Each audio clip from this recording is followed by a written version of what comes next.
हदीस पाक में है, जो जुआ खेल करके आया, सूद का लुकमा खा करके अगर वो मस्जिद में आ भी गया और वजू किया, मेरे आका फरमाते हैं उसने खिंजीर के खून से अपने हाथ और पैरों को धोया है।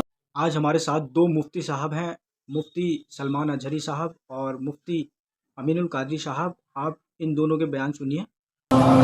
उसने अपने चेहरे को और अपने हाथों को खिंजीर के गलीज जानवर के खून से रंगा, उसका कोई वजू नहीं है, उसकी कोई नमाज नहीं है। ए मुसलमानों, क्या तुम ये चाहते हो कि तुम्हारी इबादतें मुंह पर मार दी जाए?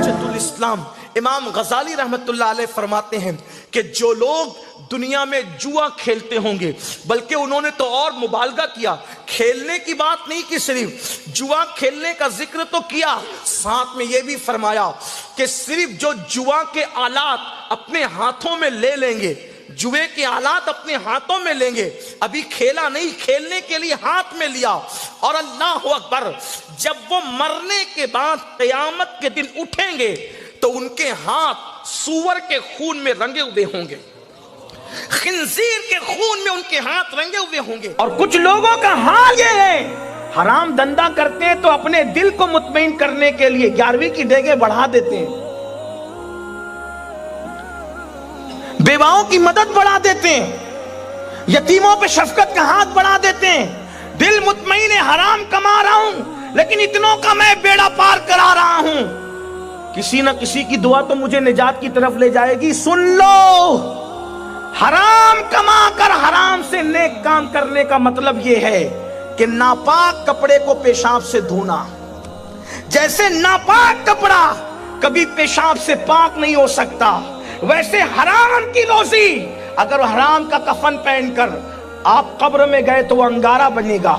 हराम का एहराम बांधकर हज को गए, हर कदम पर गुनाह, कदम कदम पर गुनाह। आप तो सोच रहे मैं हज को जा रहा हूं, लेकिन अल्लाह हराम को कबूल नहीं करता, वो हराम को पसंद। हम दोनों मुफ्ती साहब सलमान अजहरी साहब और अमीनुल कादरी साहब दोनों ने बयान किया, वो भी जुए के मुतालिक, जुए के ऊपर बयान किया और बताया कि जुआ खेलने वालों का क्या हश्र होगा और कैसे उनके खून में हाथ रंगे होंगे, और अगर वो वज़ू करके भी जाएंगे तो उनके खिंजीर के खून से उनके हाथ और पाँव और उनका मुंह रंगा होगा।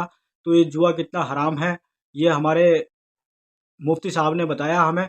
मैं इसी तरीके से उम्मीद करता हूँ अपने लोकल के जो हमारे इमाम जो मस्जिद में इमामत कर रहे हैं, जो किताब, जो कुरान, जो हदीस ये मुफ्ती साहब पढ़ रहे हैं हमारे, वही हदीस, वही कुरान, वही किताब भी तो आप पढ़ ले होंगे जो हमारे लोकल के इमाम हैं। क्या आप ये बात नहीं बता सकते हैं जनता के बीच में कि ये चीज़ हराम है, ये ऐसे नहीं करनी चाहिए, ये नहीं खाना चाहिए, सूद नहीं खाना चाहिए, ब्याज नहीं खाना चाहिए, जुआ नहीं खेलना चाहिए, शराब नहीं पीनी चाहिए, अय्याशी नहीं करनी चाहिए? ये बताने में आपको शर्म आ रही है इमाम साहब? मैं ज़्यादा तो कुछ नहीं बोलूँगा, मेरे मुंह से कुछ गलत बात निकल जाए, मैं इसलिए थोड़ा-सा गलत बात भी नहीं निकालनी हुई मुँह से, क्योंकि मैं आपके पीछे नमाज़ पढ़ता हूँ, मैं आपको बुरा भी नहीं कह सकता हूँ, आपकी बुराई भी नहीं कर सकता हूँ। लेकिन मैं आपसे पूछना चाह रहा हूँ कि आप कुरान नहीं पढ़ते हैं, आप हदीस नहीं पढ़ते हैं। जो कुरान हदीस में लिखा है, ये मुफ्ती सलमान अजहरी साहब, अमीनुल कादरी साहब, ये कुरान और हदीस की बात कर रहे हैं।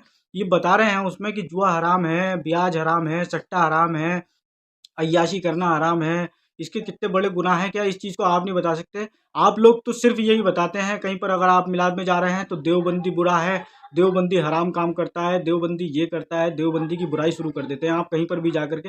अरे भाई, देवबंदी का पीछा छोड़ो यार, देवबंदी के पीछे क्यों पड़े हो? अरे जो जो कुरान जिस चीज़ को गलत कह रहा है उसको गलत कहो ना यार पहले।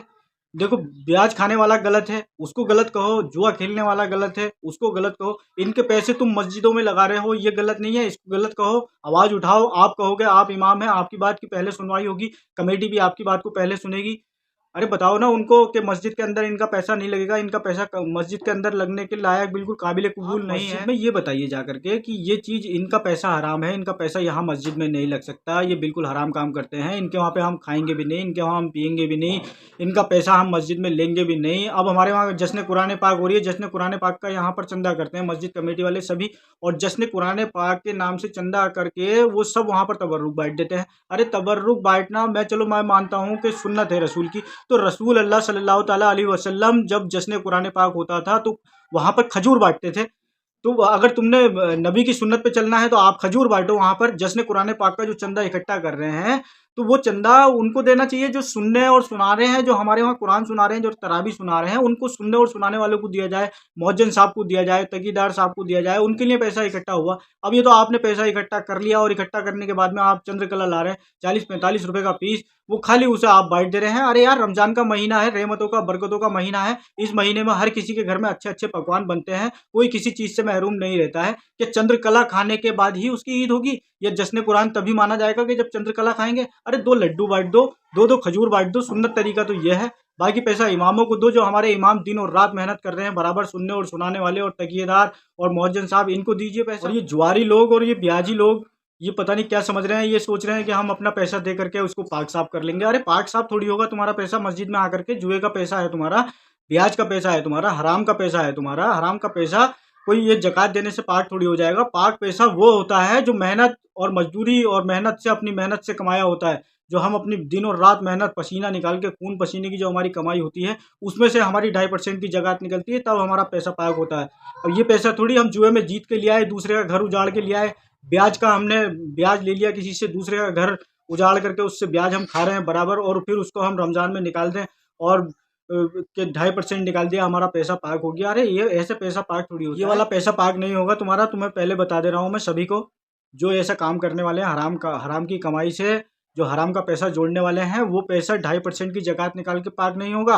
पाक यही होगा जो आपने मेहनत से कमाया है, दिन और रात धूप में तुजेरी में आपने जो धूप में मेहनत करके जो कमाया है, वो आपका पैसा उसमें से 2.5% निकलेगा, तब वो ज़कात निकाली जाएगी और वो बाकी पैसा आपका पाक होगा। ये मत समझें कि जुए का पैसा हमने मस्जिदों में बांट दिया और हम तबर्रुक भी बांट रहे हैं हम, और 11वीं की न्याज आ रही है तो 11वीं की न्याज में उन्होंने का पतीले उतार दिए साहब, तो ये पाक नहीं बिल्कुल। इससे कोई मौलाना से भी पूछ लो जाकर के, और कुरान हदीस उठा करके देख लो, बिल्कुल कुरान हदीस में तो बिल्कुल मना कर रखा है। और अल्लाह पाक के ये खुले दुश्मन है, अल्लाह पाक के दुश्मन है तो हमारे भी दुश्मन है। और ये देखो बेशरम कितने हैं कि इनको दुनिया लानतें दे रही है। सब कुछ इनको पता है कि ये हराम काम कर रहे हैं, ये जुआ खेल के पैसा कमा रहे हैं, सट्टा खेल के पैसा कमा रहे हैं, ब्याज ले दे करके पैसा कमा रहे हैं। इनको पता है कि ये हराम पैसा है, फिर भी ये इसको पाक करने की सोच रहे हैं। अरे ये पाक नहीं होगा, ये कभी भी पाक नहीं होगा। अगर तुमने मुसलमान होने के बाद में तुम ये ऐसा काम कर रहे हो तो लानत है तुम्हारी ज़िंदगी पर। तुमने मुसलमान कौम को बदनाम कर रखा है। इससे बढ़िया तुम मुस्लिम धर्म से हट ही जाओ। बिल्कुल मैं कह रहा हूँ इस चीज़ को, मुसलमान धर्म छोड़ दो, किसी दूसरे धर्म को अपना लो। कम से कम ये तो नहीं होगा मुसलमान के नाम पर तुमने कलंक लगा रखा है, तुमने धब्बा लगा रखा है पूरी कौम के ऊपर। मुसलमान को बदनाम करने वाले तुम ही लोग हो, जो जुआ खेल रहे हो, जो शराब पी रहे हो, जो सट्टा खेल रहे हो, जो ब्याज खा रहे हो, जो अय्याशी कर रहे हो, ये सब लोग तुम ही तो कर रहे हो बदनाम। चंद लोग हो तुम, चंद लोगों की तुम्हारी जमात है जो तुमने पूरी कौम को बदनाम कर रखा है। साफ सुथरे लोग तुम्हारी वजह से पीछे जा रहे हैं।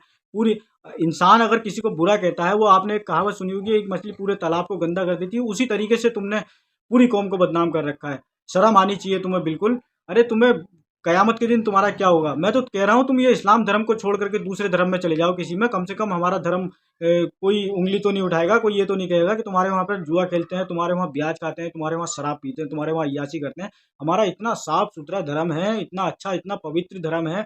अगर हम ये साफ कपड़ा पहन रहे हैं तो ये साफ कपड़ा पहनने की भी हमें नेकी मिल रही है, पुण्य मिल रहा है इसका भी हमें। साफ कपड़े, हम अगर मुंह हाथ धो रहे हैं, साफ सफाई अपने शरीर के रख रहे हैं, तो हमें उसका भी सवाब मिल रहा है, साफ सफाई करने का भी। तो इससे प्यारा धर्म कौन सा होगा ये बताओ दोस्तों। ये इतना प्यारा धर्म इस्लाम धर्म है हमारा। ये चंद लोगों ने जो इसे बदनाम कर दिया है, मुस्लिम धर्म को, इस्लाम धर्म को, तो मैं इन लोगों से कहना चाहता हूँ कि मुस्लिम धर्म से तुम बिल्कुल छुटकारा कर लो यहाँ से। मुस्लिम धर्म को छोड़ो और दूसरा धर्म अपना लो। मस्जिद कमेटी वालों से फिर मैं एक बार और कहना चाहता हूँ कि आप जो ये खत्म शरीफ का चंदा कर रहे हैं, जश्न कुरान पाक का, आप ये चंदा करके या तो खजूर बांटेंगे या फिर लड्डू बांटेंगे। चंद्रकला के चक्कर में ना पड़ें। जो हमारे इमाम सुनने और सुनाने वाले हैं और जो तकीयेदार हैं, जो मौजन साहब हैं, ये पैसे उनको दिए जाएँ और उन्हीं का हक है। दोस्तों इस वीडियो को फिलहाल मैं यहीं पर ख़त्म करता हूँ। मिलता हूँ किसी और वीडियो के साथ। धन्यवाद।